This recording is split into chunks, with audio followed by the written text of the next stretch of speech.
wabarakatuh. Hari ini saya ingin menyampaikan informasi berkenaan dengan kegiatan PSBB tapi dari perspektif penanganan COVID-nya, yang menurut saya di pemberitaan di media manapun juga ini sedikit bergeser ya.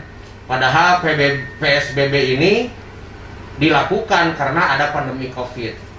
Sedangkan bagaimana penanganan COVID-nya itu sendiri, ini jarang sekali ditanyakan oleh rekan-rekan media, dan ini perlu diketahui oleh masyarakat secara luas sehingga nanti tidak ada salah persepsi ya, terutama nanti dari data-data sebaran, kemudian berapa orang yang terpapar, sehingga kalau tidak awal-awal kita sampaikan ini nanti bisa menjadi istilahnya salah pengertian antara sebelum dan sesudah PSBB. Kok kenapa misalnya datanya seperti ini? Nah, kalau kita tidak jelaskan dari awal, saya ada khawatir saja nanti akan muncul istilahnya salah persepsi atau salah pengertian. Nah, untuk itu saya berikan waktu kepada Kepala DKK bagaimana proses pemulihan yang akan dilakukan. Jadi pada saat PSBB ini kita bukannya berdiam, tetapi kita melakukan tes rapid secara masif di masing-masing wilayah puskesmas. Pada saat kita menerima laporan dari rumah sakit ataupun dari Labkes provinsi bahwa di wilayah Kota Bandung ada yang positif. Nah, setelah kita mendapatkan data positif tersebut, lalu kita cek alamat tersebut ada di mana. Setelah kita mendapatkan alamatnya, kita hubungi puskesmas. Puskesmas akan melakukan penyelidikan epidemiologi kepada semua yang kontak erat dengan PDP tersebut. Setelah dilakukan penyelidikan epidemiologi, puskesmas akan melakukan tracing, sehingga tentunya pada masa PSBB ini nanti akan menghasilkan hasil daripada tracing ataupun rapid test yang dilakukan oleh puskesmas tersebut selama masa PSBB ini. Tentunya bila akan terjadi kasus ataupun hasil positif yang meningkat, tentunya ini kita dapatkan dari hasil tracing yang dilakukan ataupun tes masif rapid yang dilakukan oleh puskesmas ini. Kami mengharapkan tentunya dukungan dari berbagai pihak untuk PSBB ini dan dukungan dari seluruh masyarakat yang tentunya harus diperiksa masif rapid test ini pada saat masa PSBB ini. Untuk data yang rapid test kan tadi 4.039 Bu ya? 4.309. 4.309. Ya. Nah, untuk yang hasil positifnya udah keluar apa belum Bu? Dari 4.309 hasil yang positifnya adalah sebanyak 364 yang positif. Kalau saya melihat dari apa yang saya kunjungi ya dan lintasi beberapa jalan, tadi saya ngecek di 3 checkpoint, baik itu di Buah Batu, kemudian di Cibiru, kemudian di Ujung Berung ya. Nah, tetapi kalau saya melihat tadi di titik lokasi checkpoint, jumlah masyarakat yang berkendaraan itu masih banyak seperti biasa. Padahal mana PSBB itu adalah diam di rumah, bekerja dari rumah, belajar dari rumah, beribadah di rumah. Ternyata mereka masih pada keluar. Nah, ini persoalannya gitu kan.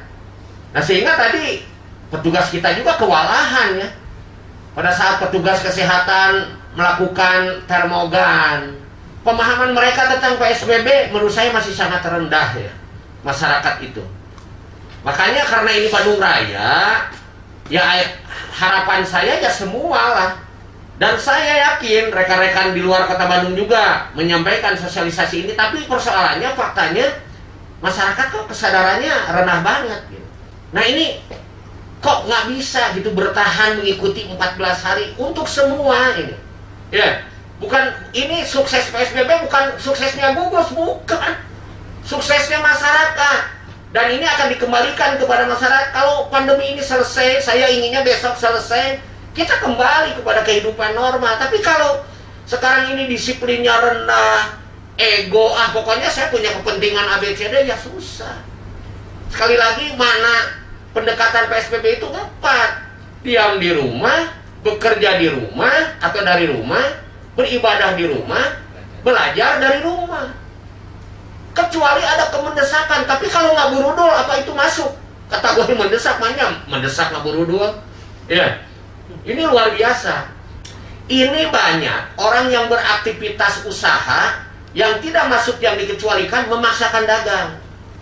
Contoh, toko sepatu, ya, toko kain, toko velg, toko ban, toko kain, toko tas, toko bubur, ya, toko mesin cuci, toko kulkas, semua buka. Padahal itu menurut aturan tidak boleh. Kok ini memaksakan? Ya kalau semua mengabaikan, ya gagal total. Apa PSBB ini harus diperpanjang? Aduh, sayanglah. Kita udah terkuras tenaga, sudah terkuras pikiran, sudah terkuras biaya, sudah terkuras psikologi. Janganlah. Mari semua bekerja sama gitu. Ya. Saya pikir sanksi ini sebuah keniscayaan ya. Tapi kan di lapangan hal-hal yang bertentangan dengan itu pihak kepolisian yang nanti lebih dominan. Bila perlu mungkin ya udah ditilang aja. Walaupun tadi kalau di Cibiru, kalau yang berboncengan suruh balik kanan. Tadi dipaksa balik kanan, alasan apapun juga balik kanan. Sehingga yang masuk ke Bandung ini akhirnya ada yang turun, akhirnya naik angkot gitu ya, yang satu orangnya. Tadi di Cicahem ada yang tadinya dibonceng, setelah diperingatkan akhirnya lu dibonceng jadi nyupiran, anak anu angkot gitu kan. Ya itu silakan pilihan dia. Yang penting kita ingin bahwa di lapangan semua ikuti. Dan juga masih ada kantor-kantor yang di luar dikecualikan, memaksakan buka. Ya. Yang boleh buka kantor itu adalah kantor-kantor pemerintah, ya. BUMN, BUMD, kemudian juga yang bergerak di bidang energi boleh. Ya, telekomunikasi boleh, di luar itu jangan. Ya, karena ya inilah makna PSBB itu kan sebetulnya pelarangan, dibolehkan tapi dibatasi. Makanya ada pembatasan, makanya ada yang dikecualikan. Ya semualah paham dengan ini seharusnya. Jangan pendekatan versi mereka. Ya. Nah ini tolong dibantu juga pemahaman ini oleh kawan-kawan media gitu kan. Ya kita susah. Akhirnya sekarang kita sehebat apapun strategi kita, kalau mereka-mereka ini tetap nggak bandel ya susah juga gitu kan. Kan harapan kita begini, institusi pemerintah ini sekarang mungkin kalaupun ada yang masuk mungkin tinggal 10%. Karena kita sudah tegaskan sekarang ambil pola maksimum. Tapi kalau 90% di Pemkot itu sudah work from home. Nah swasta pun saya harapkan begitu. Kalau kantor yang tidak masuk yang dikecualikan, ya tutup kantornya. Karena kalau kantornya masih memerintahkan karyawannya masuk, waduh cilaka. Ya karyawan kan takut dipecat, takut dikurangi haknya kan. Saya paham itu. Makanya kuncinya mereka menyesuaikan dengan work from home. Ya. Atau kalau memang yang tidak masuk yang dikecualikan ya tutup. 14 hari ini mari kita sama-sama gitu. Ulah nambah nol lah. Ya. Harapannya kan begitu.